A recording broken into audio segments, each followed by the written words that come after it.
اگر اسلام ہمارے گھر میں ہے، ہمارے گھروں میں قرآن ہے، تو ہمیں اللہ کا شکر ادا کرنا چاہیے، ہمیں اللہ رب العالمین کے شکر ادا کرنی آسانی کے ساتھ نہیں ملی ہے۔ آپ یہ سمجھ رہے ہوں گے کہ گلاب کے پھول کا ہار بنا کر اچھے سے تشتری یا پلیٹ میں سجا کر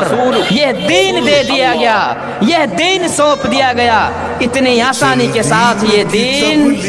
نہیں ملی، بلکہ اس دین کو یا یہ دین کا راستہ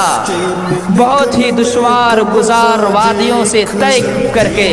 گزر کر کے یہ دین کو نبی صلی اللہ علیہ وسلم نے دنیا کے کونے کونے تک پہنچایا۔ اگر آج یہ دین ہم تک پہنچا ہے، اگر اسلام ہمارے گھر میں ہے، ہمارے گھروں میں قرآن ہے، تو ہمیں اللہ کا شکر ادا کرنا چاہیے، ہمیں اللہ رب العالمین کی شکر ادا کرنی ہوگی تاکہ ہم لوگ